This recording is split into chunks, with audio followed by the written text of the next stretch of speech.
తిరుమల శ్రీవారిని పలువురు ప్రముఖులు దర్శించుకున్నారు. వీఐపీ బ్రేక్ దర్శనంలో ఎమ్మెల్యే కిషోర్ కుమార్ రెడ్డి, బీజేపీ రాష్ట్ర కార్యదర్శి Vishnuvardhan Reddy, central vigilance commissioner Praveen Kumar Srivastav, అలాగే సినీ గాయకుడు సిప్లింగ్ రాహుల్ స్వామివారిని దర్శించుకున్నారు. మొక్కులు చెల్లించుకొని వీరికి ఆలయ అధికారులు స్వాగతం పలికి దర్శన ఏర్పాట్లు చేశారు. తిరుమల శ్రీవారిని దర్శించుకోవడం సంతోషంగా ఉందని బీజేపీ కార్యదర్శి విష్ణువర్ధన్ రెడ్డి అన్నారు. పురాతన దేవాలయాల పునర్నిర్మాణానికి టీటీడీ తీసుకున్న నిర్ణయం అభినందనీయమని కొనియాడారు.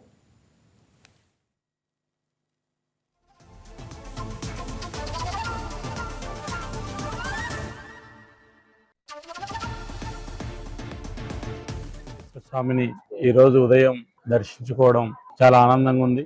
భగవంతుడు అన్ని రంగాల్లో భారతదేశాన్ని, ఆంధ్రప్రదేశ్ అభివృద్ధి చేయడానికి బలమైన ఆశీస్సులు ఉండాలని ఆకాంక్షిస్తున్నా. అదే సందర్భంగా తిరుమల తిరుపతి దేవస్థానం ఈ మధ్య తీసుకున్న ఒక గొప్ప నిర్ణయం, రాష్ట్రంలో ఉన్నటువంటి పలు వెనుకబడినటువంటి ప్రాంతాల్లో దేవాలయాల నిర్మాణానికి సంబంధించిన విషయంలో పెద్ద సంఖ్యలో నిర్మాణానికి ముందుకు రావడం ఇది గొప్ప ఆలోచన. వాటితో పాటు ఈ మధ్య తిరుమల తిరుపతి దేవస్థానం వైకుంఠ ఏకాదశికి సంబంధించి కూడా వినూతనంగా సాధారణమైనటువంటి భక్తులకు కూడా అవకాశం కల్పించే విధంగా ముందస్తు ఏర్పాట్లో భాగంగా అనేక వేల మందికి సాధారణ భక్తులకు టికెట్లు కల్పించడం అనేటువంటిది కూడా ఒక ముందడుగు. నేను మనస్ఫూర్తిగా తిరుమల తిరుపతి పాలక మండలిని అభినందిస్తున్నా.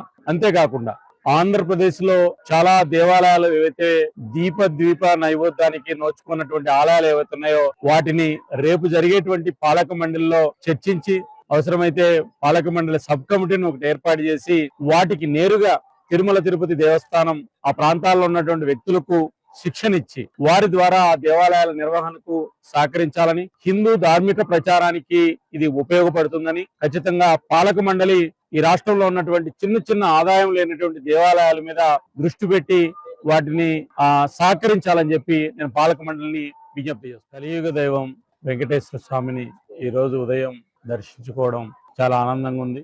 భగవంతుడు అన్ని రంగాల్లో భారతదేశాన్ని, ఆంధ్రప్రదేశ్ అభివృద్ధి చేయడానికి బలమైన ఆశీస్సులు ఉండాలని ఆకాంక్షిస్తున్నా. అదే సందర్భంగా తిరుమల తిరుపతి దేవస్థానం ఈ మధ్య తీసుకున్న ఒక గొప్ప నిర్ణయం, రాష్ట్రంలో ఉన్నటువంటి ఈ వీడియో మీకు నచ్చినట్లయితే లైక్ కొట్టి షేర్ చేసి వైకే టీవీని సబ్స్క్రైబ్ చేసుకోండి.